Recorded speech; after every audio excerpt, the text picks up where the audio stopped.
Meron lang kaming a few questions from your fans na gustong-gusto nilang sagutin ninyo. Okay. So, question number 1. Anong quality ng bawat isa ang nagpapakilig sa inyo? Ay, ito si Maine kasi, makulit kasi talaga yan eh. Talagang every time na... Ito yung mic. Gamitin mo yung Ay, Mike, sorry. Kala ko ito eh. Ah. Kasi every time na... She always finds ways to make me happy pag may problema ako.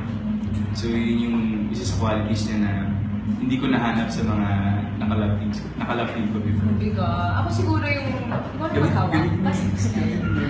Siguro yung yung pagiging caring. Spelling, caring. Caring. Ano yun? K-E-Y-R-I-N-G. Caring. Yung pagiging caring niya kasi minsan parang hindi mo mapapansin na Sunod mo yung mic. Susunod. na may care pala siya, tapos ayun pala deep inside eh. Alam mo yun? Ayun. Ayun. Caring. Oo, minsan nakakilig eh. Caring. Nakakilig Yung kasi eh. Oo, pagiging caring mo nakakilig. Sabi ko na. Kilig sa sweet lang. So, question number 2. Ano ang pinaka-nakakakilig na ginawa ninyo para sa isa't isa? Ikaw muna, ako na sumunod. Pinaka-nakakilig. Patingin ng kilay. Siguro yung nilagyan kita ng scotch tape. Di ba sobrang nakakilig? Sabihin mo nakakilig. Kasi hindi ko Nilagyan mo siya ng tinanggal. scotch tape dito. Di Ito, ba sa nakakilig? saka Di ba na... nakakilig? Hindi, kasi merong Hindi, explain mo muna yun. Alam na nila yun, yung scotch tape, kasi nilagyan ko lang siya ng scotch tape. Yung scotch tape na yung galing pa sa ramen.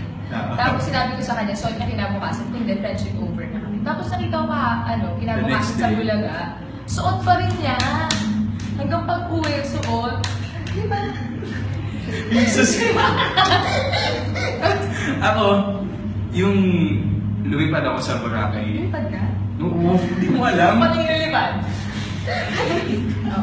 Lumipad ako sa Boracay for her birthday. Kumaga yung... Ay, teka! Paano nilipad? Hindi. Yung sinabi mo, yung kilig for you. Kilig. Oo, yung pinakakakilig kong ginawa for you. Okay. So, ito yung pinakikilig kong ga. Ayun, yun nga. When I flew to Boracay for her birthday to surprise her. Honestly talaga, wala pa akong ginawang ganun in my life. Hindi ka pa nakalipad din.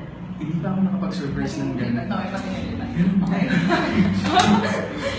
Okay, into the last question. Anong message nyo para sa mga maiden fans na nandito sa event at mga nanonood sa bahay? Ay, syempre. Ay, grabe, Thank you. kilig sa sweet. Syempre. Syempre, thank you kasi yung iba talaga makita mo. Super nag-effort bumili ng ilang packs ng bingo para lang makapunta. Thank you so much po. Yung iba, kahit hindi sila nakakuha ng VIP passes, Nandito talaga pa rin. nandito pa rin sila para lang makita kami. So, thank you sa inyo at sa mga nanonood sa bahay. Sana kiligin kayo. Ano yung kilig sa sweet? Yun po, thank you so much po to everyone who came today. Tsaka bibigyan po namin kayo ng magandang show mamaya. See you then. See you sa labas.